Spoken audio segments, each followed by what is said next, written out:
right, welcome back to another episode of Profitless on Purpose, the nonprofit accounting podcast. And with me, as always, is Mark Palardy. Hey, everyone. And I'm AJ Wheeler, the other host, and got a great show for you this week. Our first article of discussion is quick facts and top tips for a successful year-end push. Have you made your year-end push yet? It's December, at least when we're recording this podcast. So we have tips and tricks to make your year-end push that much more successful. Our next article is actually everybody's database sucks. Does your database spit out, nonsense? Do you think it's just overly done, underly done? Is it not giving you the information you want? Well, you're not alone. I think everybody's database sucks, at least according to our author here of our article. We'll talk about why and what you can do to fix it, and some of the symptoms of why your database sucks. And then our last article for the week is 5 steps to streamline your year-end fundraising. How can you make it more efficient, better, bigger? We'll talk about all that on the podcast. And then our question for this week is finding an accountant and choosing an accounting software for a small nonprofit. What you need to know and what you can do to help, bring your nonprofit to the next level, especially if you're just starting off. We have some tips for some mature nonprofits out there as well. So without further ado, Mark, you want to jump us into our first article?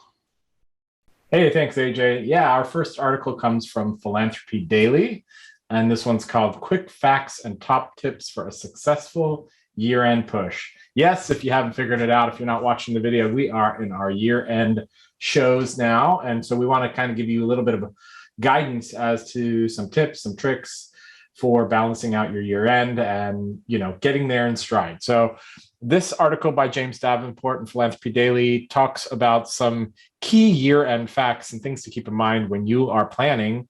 Hopefully by this point, you've already done a lot of your planning for the year end. So some key year-end facts: 31%, fact one, 31% of all charitable giving happens in December. So know that, plan around that.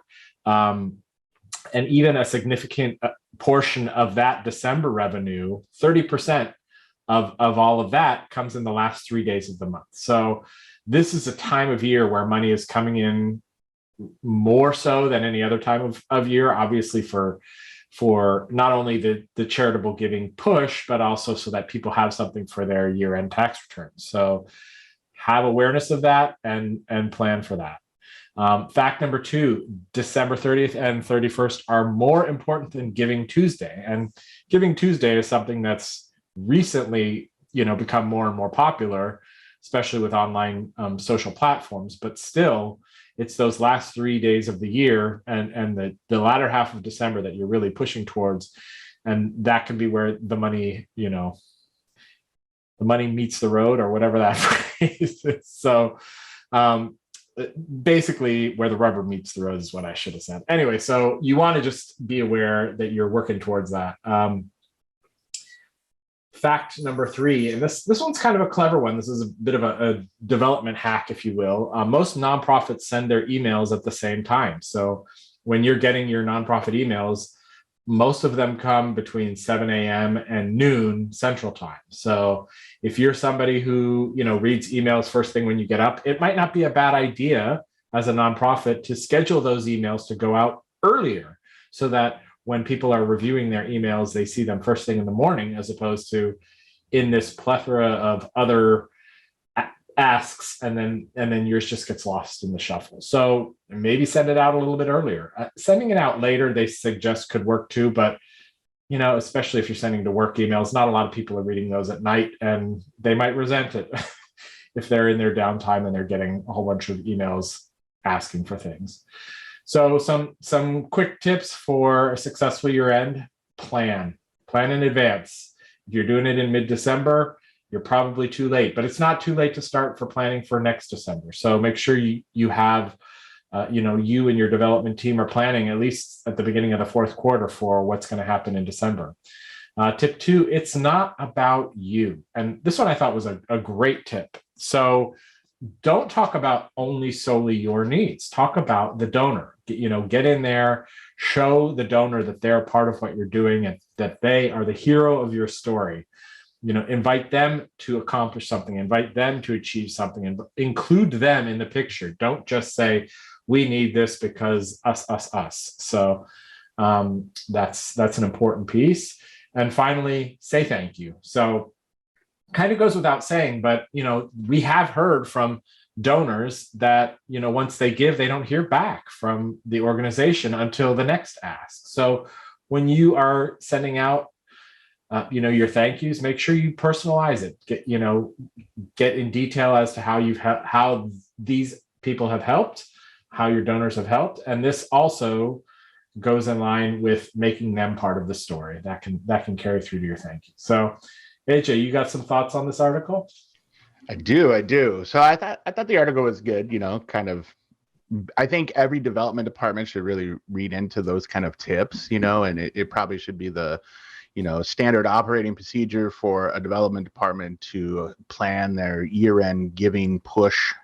Probably we're talking like you should probably start planning for this in July, August. I know that sounds weird, but you want to give yourself enough runway to have it all teed up to go out, early November. Reminders go out in early December, and then a last push in the last part of December.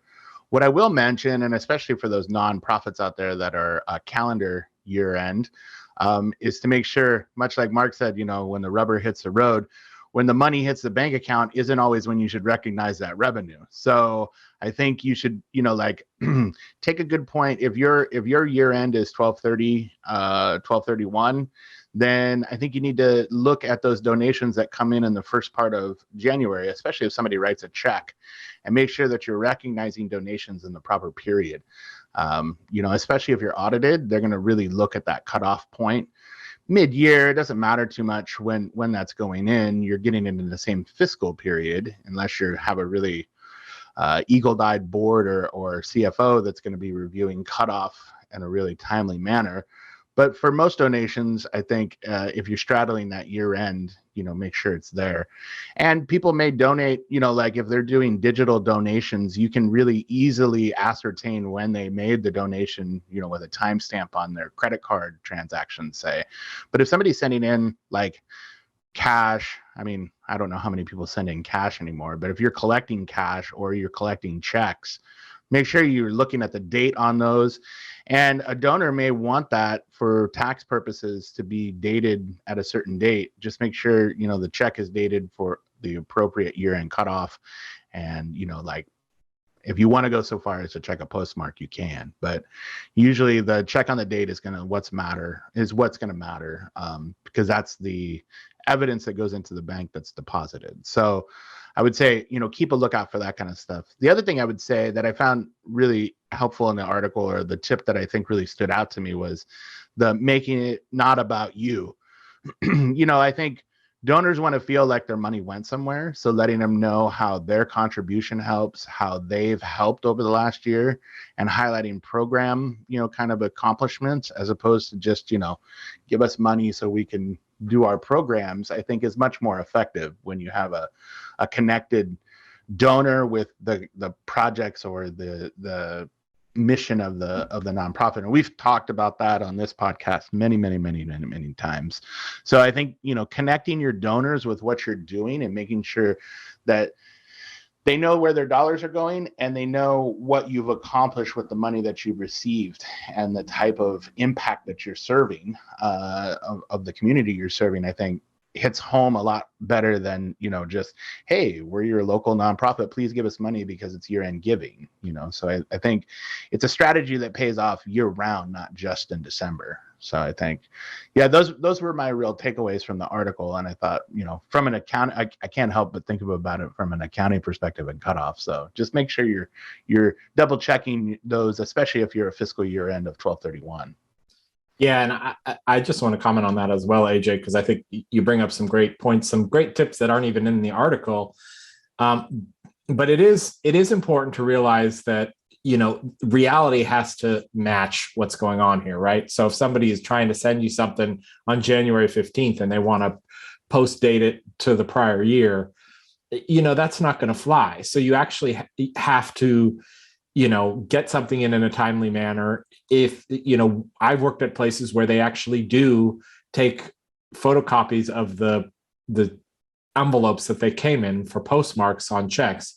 And that's not a bad idea either. But if you know that you have a large donation coming in, or somebody tells you that they intend to send you some money, but it isn't going to get there before December 31st, have them send you an email and consider putting it in as a pledge, right? Because then you can still count the revenue towards that year, and then you just book it when you receive the pledge in the following year. So there's ways to go around this that are legal, that are GAAP, that work for the organization, but you want to also just make sure that you're airtight so that this passes muster, not just for the audit, but for what is right on your books. So, AJ, I think you've got our next article. Our next article comes our way from Devin Ironside, and it's part one of a 4-part article series that he's doing for Philanthropy Daily. It says, and the title, I really like the title, Everyone's Database Sucks. And so what he's talking about is the donor database or the of a organization. And so he's essentially saying that he's come to the conclusion that everyone's database is screwed up in some way. And so how does this happen? And he lays out 4 main reasons why everybody's database sucks: perception, people, process, and platform. So he starts off talking about the platform, and he talks about, everybody, if there's something wrong with their database, they think there's something wrong with the tool they're using, they think. So they get another platform and rush it in. And the problem usually is that they don't realize that it's not necessarily the platform's fault, but it's actually the information and the way that it's codified in there that's making it awful. So he says then the perception and puzzlement, and he's talking about what that is and what it does. And he says the database is like a black box. There's like a mystery around it, and stuff comes in, stuff comes out, but you're not really realize how those things work within. And he says, the database is never right. All our data is a mess. This might be true, but it doesn't have to be. You should be able to trust your data. And I think it really hammers on keeping up to date with a database. It's not just something you enact and you leave alone. Much like an accounting system, you have the ebb and flow and constant refinement of that needs to be done. The opposite of that is that it's always the gospel truth.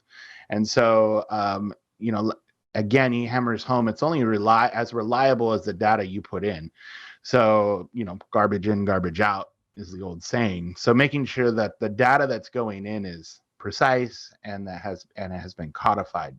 The other part is that they talk about is we don't need a database administrator. I think this goes back to the constant ebb and flow of allowing somebody to oversee it for double checks on what's been put in and reconciliation with your database of either a donor list, a current donor list, or like the accounting system if you're logging actual donations into your database. To be able to reconcile that with your accounting system, I think, is really important. Automation will fix our problems. Boy, this is one that I have a lot to say about, because I think often in this day and age, people jump to the conclusion that they can automate everything. And if you can just capture people's information and slide it into the database, then you've cut out, 3/4 of the work that was usually done before. Automation can sometimes flub up a good system, even if it's a great automation, and you need some kind of, I guess, it has the ability to, like leverage capacity in people if somebody's doing a manual process, but you also want to know how that process works and if the automation is going to solve that process. And so there's before you can just flip a switch on importing things and start, automating a system, you really need to make sure that you have all your T's and I's crossed, and even then reviewing that automation on a regular basis to make sure that it's working is like, boy, that's job number one, I think, if you have something automated like this. So everything needs to be integrated. This is a great one, because I think we often hear like we want our CRM or our database or our donor database hooked up with our accounting system, and we need the accounting system to reflect the donor database and have names match and amounts match and individual pieces. And the the truth behind it is once you overcomplicate something or you have dual systems doing the same thing, you're wasting a lot of time in that kind of area.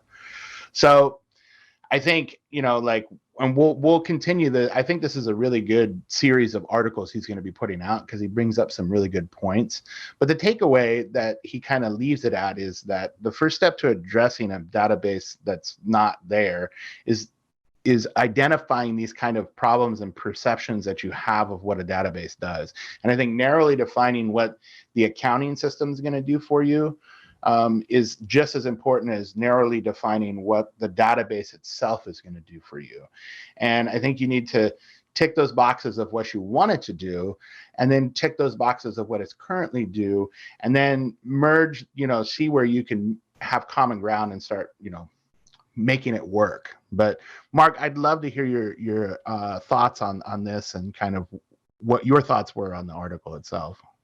Yeah, I really enjoyed this one because as as accountants, sometimes we become the de facto tech support, right? Especially if you have any sort of knowledge, any sort of skill in that regard, you are the one who's trying to figure out the problems, and a complex database is something that sometimes you can work with and sometimes you can't work with. But I have been party to many a manager who aren't getting the information out of the database that they want, and they're just ready to jettison the whole thing. And it's like, yeah, let's just get a new program and we'll start over. And it's like starting over from scratch without understanding what the problems of the old database are is really just asking for more problems down the road. And I really enjoyed, his conclusion that figure out what you want out of your database first. Like, what KPIs are you looking for? What kind of information do you want to extract, as a user, and then build backwards. Figure out what your path is to build that database and to get into, what pieces and structural pieces fit. And, software bloat is real, right? You have some companies like Intuit that think they can do everything well, and they just have a base core product like QuickBooks, and then they just want to add payroll and this and that, and they can track everything, and they have add-ons, and eventually you start seeing the holes in the wall where things aren't integrating properly, where things aren't being managed well, and you have to become tech support to figure out what the discrepancies are and what's not working. So having a good IT manager, if you're large enough to have that, really helps, because they can help determine A, what your end product is, and B, how these puzzle pieces can fit together. But technology isn't going to fix everything. And, this other thing that AJ talked about, where automation will automatically fix our problems. I've been hearing, at least for the last 5 years, like, well, eventually everything in the accounting sphere is going to be automated, and there won't be need for data entry people anymore. There won't really be a need for bookkeepers, because these computer systems will get so sophisticated that they'll be able to just scan information and pre-populate it all. For anybody who uses this kind of technology, how's that working for you, right? There's so much incorrect and inaccurate data that happens, and systems aren't that good yet, right? We're not to a level of quantum computing where they can outthink, an invoice and what a GL does. And, some of them are good enough to fool you, but I've gone in and cleaned up after a number of computer systems where they're just coding things to what they think is the right account, and the managers aren't catching it, or the accountants at a entry level aren't catching it, and it just becomes a mess later on. So, watch your database, make sure it's functioning well, and keep an eye to realizing you have to figure out the structure first before you just jettison and move on to the next one. I think one thing the article didn't mention that I think I want to mention is to make sure in a nonprofit, you usually have like a development department, or at least in a sophisticated nonprofit, you usually have a development department, and then you have the accounting department. And often, like, the development department wants to track every part of how a donation is coming in. They want to track, where the lead came from, how much they donated, how they want to classify it. Like, are they a large corporate donor? Are they a large individual donor? Are they considered a small individual donor? And then the accounting department needs to recognize that revenue in a different way. And so making sure that both sides are talking to each other. I've been in many situations where, everything's siloed. The development department is doing what they're doing, and they have this data set that needs to kind of mirror what the accounting system is. And they never talk. And so when you come down to try and reconcile the two, it's a mess. You're combining and removing things that the development department put in different spaces and everything. So, and I think it's crucial to do that part, because the development department won't know the wins or the gets on their ask if they're not matching it with money that's coming into the organization. So, and whether that's grants, individual donations, sponsorships, any of those things, partnerships, you really need to make sure that somehow it's being captured. And so the development department needs to codify or let the accounting department know what they're going to track and how they're going to track it. And then that needs to be mapped to how you're going to double check that against the money coming in that's recorded in the accounting system. So I think a collaboration between both sides is key in this situation. And I think it leads to, often when somebody says their database sucks, I think it's because there's not a transparency there of what was won or how the money came in, and being able to recognize that so that the database can be updated to show the receipt of those funds, and the accounting system can match it in some way, and you're able to reconcile it, especially if you're being audited. They're going to ask for donation kind of reconciliation from their database. And so those two departments are often at odds as to how and when they're going to recognize, the receipt of funds. And a collaboration between the two can lead a lot to a better database, a better accounting system that will track that stuff, and the needs of all users in that area. I think it's sometimes something that's like an afterthought in the accounting department is how that can help the development department and vice versa. So I think it's something the article didn't touch on, but I think it's a really important note for our listeners to understand. Yeah, and this gentleman has 3 more parts coming to his database piece, so it's very possible it could be there. But stay tuned to this space, because I think we really like the way he presented this, and I think this topic is one worth digging into more as these articles come out, because we're fresh on the cutting edge, folks. You are learning database knowledge right here as we get it. All right, next article up is called 5 Steps for Streamlining Your Year-End Fundraising. Are you seeing a theme here today? We're trying to get you really prepared here. So first step, build on your past year-end fundraising campaigns, right? So assuming you've been around for a few years, you know what works, you know what doesn't work, and you can start building, be creative. You don't want to make it sound rote and make it sound like every other year.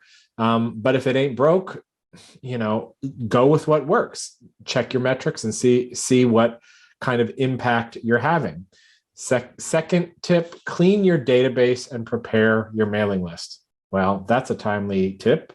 So make sure your database has good information in there. Make sure your donors, you should be cleaning and updating your database year round. If there are address changes, if there are, emails being added to the mix, make sure that your donors are up to date, because as you're doing your year-end push, you don't want to be scrambling to find out how to make those asks to some of your bigger donors.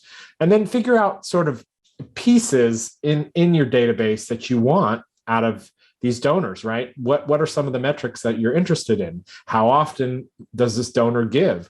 What is the general amount they give? And do they give to a specific program, so that you can actually tailor your asks to specific donors for specific programs, as opposed to just sending a generic ask, which again doesn't put the donor in the driver's seat. It makes it sound like it's more about you and not the donor. But if you can tailor your message directly to a donor and know that they give to one specific program every year, well, you can tailor your ask toward that. Have they volunteered? Have they shown interest in the past in other ways besides monetary? Do they follow you on social media?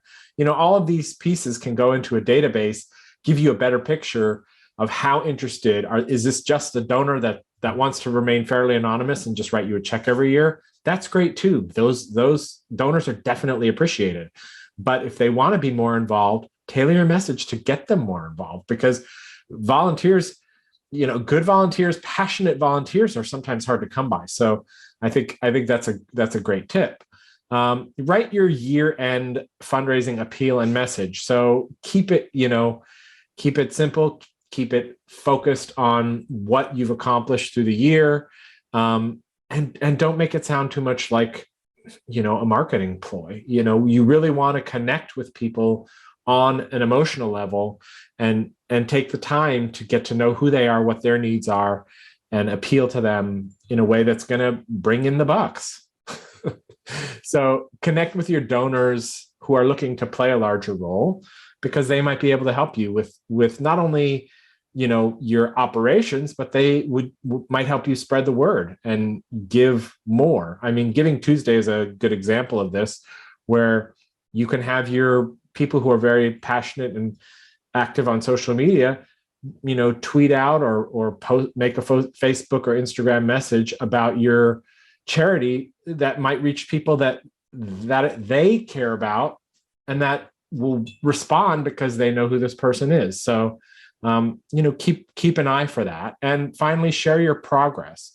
So as your fundraising is going, we've talked earlier in the podcast about those old thermometers that we used to see everywhere, right? Where you're building the gym, or you're doing some fundraising goal, you're for the fire department, right? And you see that as you drive by, you see that thermometer go up. It gives a sense of accomplishment, and it includes people in the process. So the thermometer might have gone the way of the dodo, but on social platforms, you can certainly include some of these ideas and get people involved. And I think, I'd be curious to see if there's anybody out there listening who has some ideas of different ways you can engage your donors as we approach year end.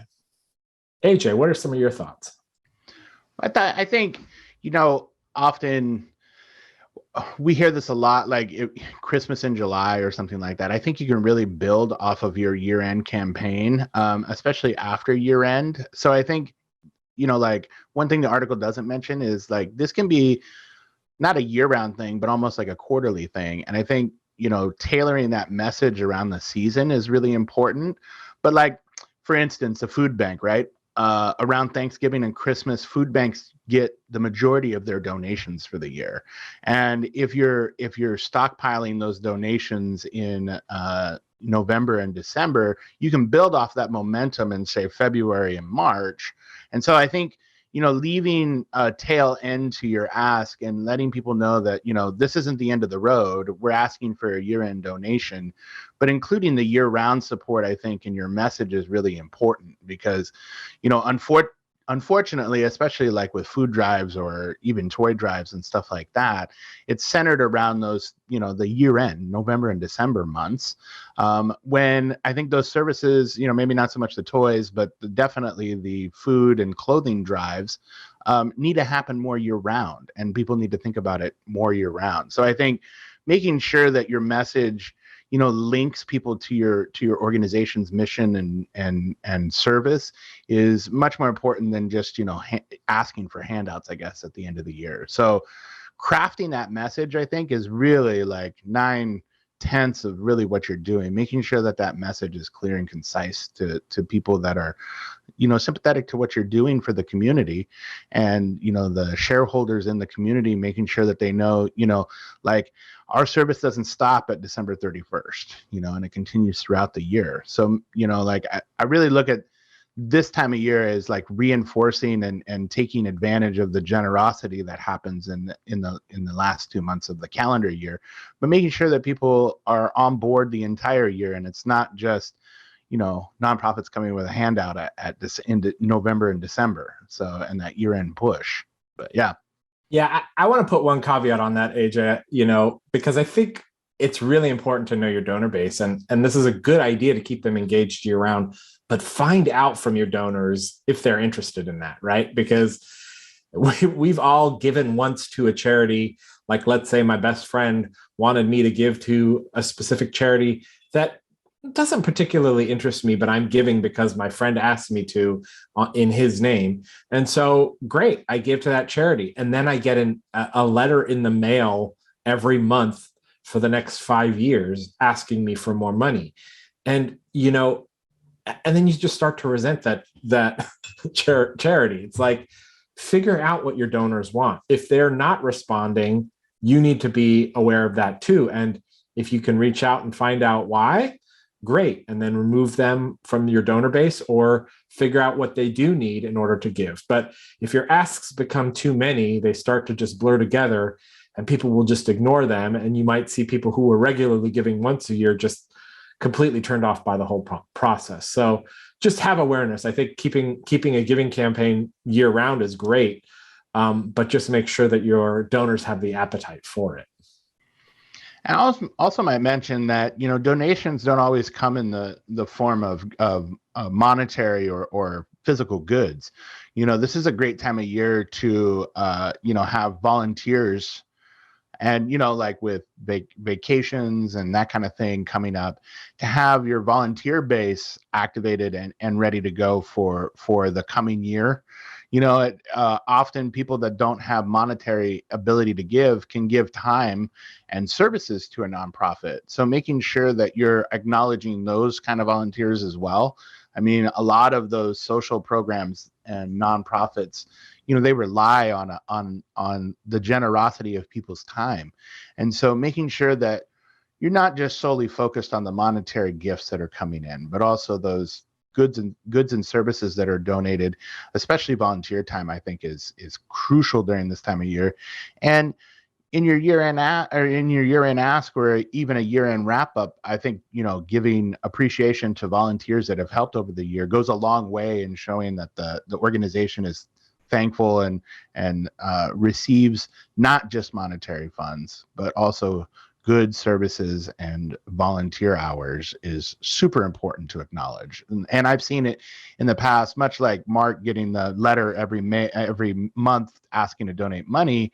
If you are volunteering your time and effort at a nonprofit and they're only focusing on large donors or touting how much money they raised, you can often feel like, well, hey, I've actually been the boots on the ground, so to speak, in a volunteer method. Where's my appreciation? And kind of like they don't appreciate what I'm doing, when that's the antithesis of the nonprofit usually is their volunteer strength. So make sure you're acknowledging those volunteers that give their time and money to the organization. Excellent. Good advice, AJ. So as we wrap up this show, I think we are ready to move to our topic. AJ, you want to present our topic this week? I do. So this comes in for a question, and that's titled "Finding an Accountant and Choosing Accounting Software for My Small Nonprofit." The question here is, I've been struggling with keeping track of expenditures and everything related to filing a 990 form. Could you please recommend to me the best ways to manage this? Also, do you work with firms or persons for this type of paperwork? I'm lost on this, so any help is greatly appreciated. So I think this is a great question, because I think often, we talk about a startup nonprofit. I mean, I've known nonprofits that have tracked their revenue and expenses, mostly expenses usually in the startup phase, on an Excel sheet, or like a box full of receipts. And I think you really need, if you're taking it to the next level and you're not just this grassroots even if you are a grassroots and out of your garage kind of nonprofit, I think you need the accounting bedrock to be able to build your organization and be able to track those expenses, especially because if you are a legitimate 501c organization or some other flavor of a nonprofit, you have to file tax filings. Like there's no two ways around it. Even if it's the postcard that you send in, if you're making less than a certain threshold, you have to do some kind of reporting paperwork on this stuff. And so I think it's vital for you to have some kind of an accounting system. Now, the direct question of what accounting system to use, I think that's more difficult kind of subject to tackle. And I think you have a lot of options out there.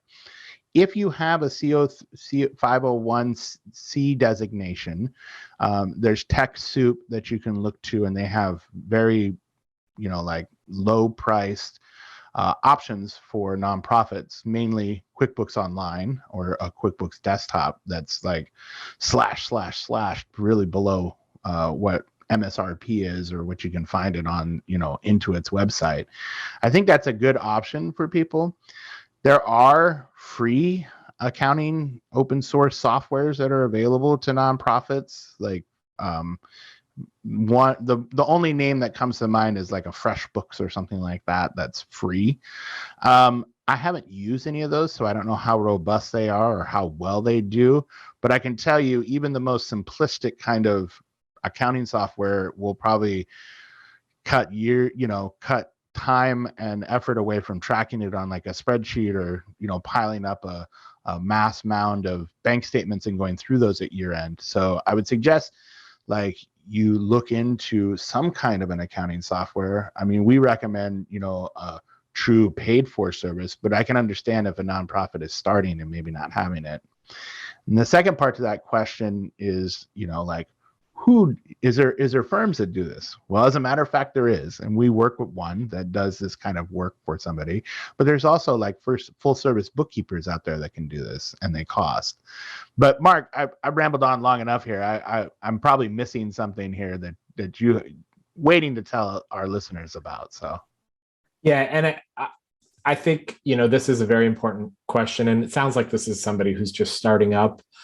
I think more importantly than worrying about your 990 at that stage is actually tracking your revenues and your expenses, right? Because you really want to make sure that you have a record of everything that's coming in and going out of the nonprofit, and all the expenditures that are, if you have your 501c3 that are going to be tax write-offs. Because at that stage of the game, especially as a startup, you might be putting a lot of your own money into getting a nonprofit up and running, and you want to have a separate set of books. Whether you start that out, I mean, I've seen it started out on just, in a spiral bound notebook of just money in, money out, kind of using it like a check register, or, simple Excel or Google Sheets spreadsheet where you can just track money in, money out. As you get more complex, you are going to want to get some software. And, AJ mentioned QuickBooks. TechSoup is a great recommendation. As the complexity grows, you're going to want to have software that can grow with it. So QuickBooks Online, QuickBooks Desktop, they have nonprofit versions that can help you with the chart of accounts. And, they're not perfect. Nonprofits, as we've discussed in the past, have fund accounting, and fund accounting usually means, you're going to want to keep different buckets for different expenditures. So as you start to grow and you have specific programs that you're outlining for specific tasks, you're going to want to track those income and revenues separately, especially if I give you a donation that I want specifically restricted to one kind of project. You're going to have to track that, because if I give you $1,000 for, I don't know, some specific program that's going to help kids, and then you have to spend that $1,000, you can't just spend it on rent or whatever you want without justifying how that's a part of that specific program. So you need to have software that's going to help you with that. Again, you could do this in an Excel spreadsheet. You could even do it manually on a spiral bound notebook. But the more complex you get, the more programs you have, the deeper and deeper you're going to need to get into, different kinds of software. And, I know I've worked with a couple different kinds. Financial Edge is the one I have the most experience with. They are specifically for nonprofits, and they are really expensive. The Blackbaud software, I think, costs the company upwards of $10,000 a year. So clearly, as you're starting out, you're a long way from needing that, but they help you track different funds. They can coordinate with software wise, as we were talking about earlier. Their database can coordinate with a separate database that's down in your development department, and they all speak to each other. And everything's kind of magical because everything's tracked, and it's also not a perfect system, but it is kind of something you can grow to. And in response to the accountant question, I would say if you're just starting out, you're small, having information in a rudimentary program like QuickBooks or even in Excel is going to be more helpful if you're having somebody else figure out these pieces for your tax return than just having receipts that you're handing somebody, or a spiral bound notebook that they're going to have to then put into some electronic format. You can set up QuickBooks to put it into tax categories, but often that's not really necessary, because if you're hiring an accountant to do that, they can do that themselves. So we're not getting into the specifics of a 990, or but you're probably, if you're starting out, you're probably a ways away from having to file a full 990. As AJ alluded to, your 990N postcard you can do for up to 50,000 in revenue, and then there's the 990EZ, which I think goes up to 200,000 in revenues, which is just kind of a simplified version of the 990. So it's not an insurmountable task, and that it's something that needs to be done. Also, whatever your state agency is that you have to report to as well, they're going to ask you some different questions. So I wouldn't make a decision based solely on the 990. I would make decisions based on what information you need out of your software program, and what's going to help you function and operate as a nonprofit successfully, where you can show your income and your expenses for all your programs. And now, talk about rambling on, boy. Back to you, AJ. No, you bring up really good points. And I think, this advice doesn't just go for a startup nonprofit. I think it's important for even like mature nonprofits to think about the cost of your software and what the software does for you. Mark mentioned Blackbaud. I used to audit a client that they paid over $60,000 for Blackbaud to be implemented, and it never came to fruition. And they had to write that off. They were in litigation for years with the software company, and it cost them working capital and like capital that could have gone to programs and to help people. And it was because they were promised something that was never delivered on, or they were too complex, and Blackbaud wasn't able to deliver on their initial quote. And nothing against Blackbaud. I've seen it work marvelously for many different organizations, but it was just the specific example that happened at that. But it happens with any software, especially a specialized software that needs to be tweaked and tuned to a specific need.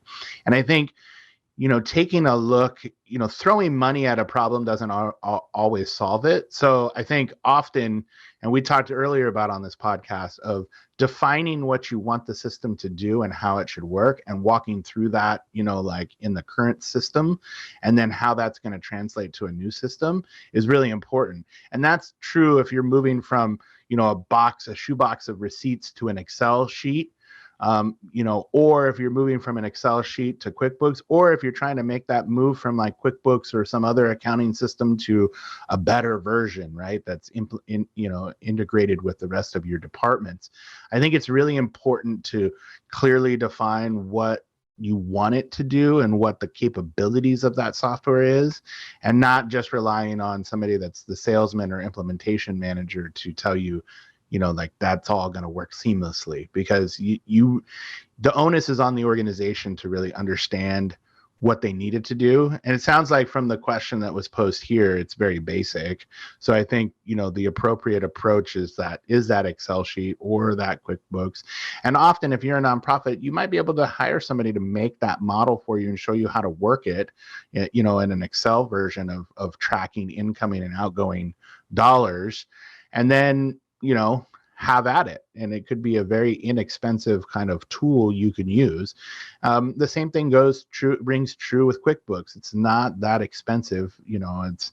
I think last time I looked, it was like, let's say $75 a year for QuickBooks Online for a nonprofit. And realistically, you're going to get that money back in spades by not going through a shoebox, or God forbid, if you drop that shoebox off at a tax preparers are going to charge you 3 times more because they have to do the accounting for you before they can even file the tax return. So I think this person's ahead of the game in thinking about this. I think they were correct to reach out for help, and hopefully we gave them some good advice.